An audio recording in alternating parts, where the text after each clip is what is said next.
Hey everybody, good morning. It's David. Welcome back to Cross Fitness, helping men and women get in the best spiritual shape that our lives won't work out at. A time, quick thought in this video that I'm calling Let There Be Life. So I'm in my Bible study in the chronological Bible recap, and we're going through the story of the little girl that was raised from the dead by Jesus. Okay, it's found in Matthew, Mark, and Luke.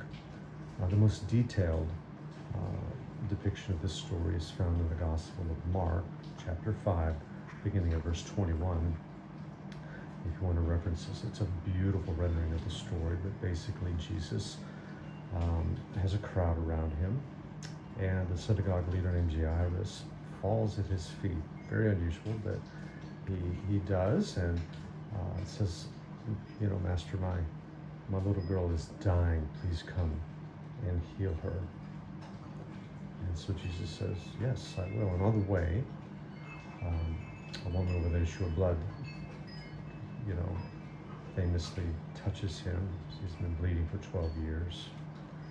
And power goes out of him, and he stops and heals her. Can you imagine Jairus like, oh no, don't stop, don't delay. Are you kidding me?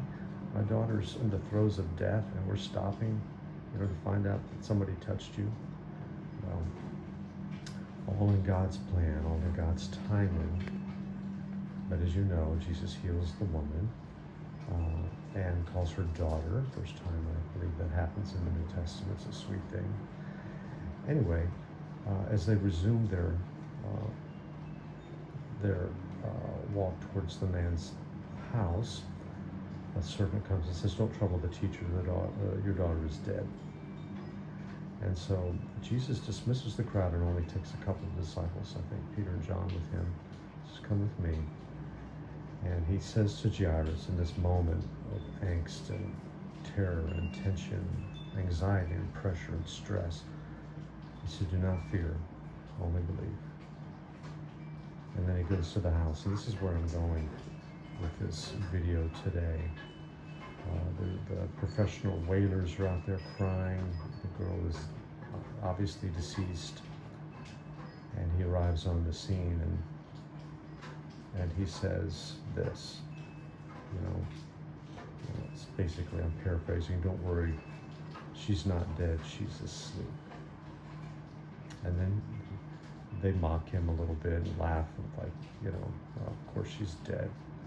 And then he goes upstairs with the parents, and he says to her, "Talitha kumi," translated meaning, "Little girl, I say to you, arise." And she gets up. He tells the parents, "Give her something to eat." And they're just overjoyed. So my question here in this video, entitled "Let There Be Life," is when do you think that the little girl came back to life? She was dead. That was confirmed. The servant had confirmed that. The wailers and mourners were there. The parents, the wife was distraught, obviously. Maybe some siblings there were crying over this 12-year-old little girl having died. So when did life re-enter her body? Was it A, when Jesus said, "Don't worry, she's not dead, she's asleep"? Did life return to her when Jesus spoke that words, or did he have to go up the stairs into the room, take her by the hand, and say, "Talitha kumi," little girl, I say to you, arise"? And the physical touch of Jesus was what raised her, combined with his words. What do you think? Well, I think she was raised from the dead when he just said, "She's not dead, she's alive." Oh, bam, done. Let there be life. And I'm hearkening all the way back to the word of the Lord in creation story, Genesis chapter 1. Let there be light. And there was light, right? Why? Because the word of the Lord, when God speaks it, it happens, right? Jesus spoke at creation, "Let there be light." And he was the light of the world. And this is before the sun was created, right? And so I'm thinking that the little girl, the 12-year-old girl, was alive when he said she was alive. And when Jesus said she was alive, and then he just went up and said, come on, let's go get her up. So I think it's fun to think about that. You know, we can't know, but I believe in the power of the words of Jesus.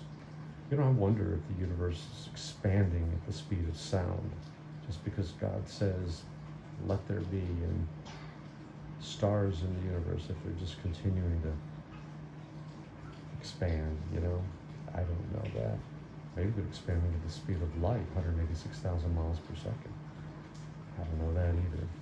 But what I do know is there's power in the name of Jesus, and there's power in the words of Jesus. And if we have an attitude like he told Jairus, don't fear, just believe, that we're going to see miracles in our lives. So let there be life in your life today. I hope that encourages you a little bit. For now, I'm David, your virtual mentor, reminding you that I'm always for you, never against you. May grace and peace to you this fine day.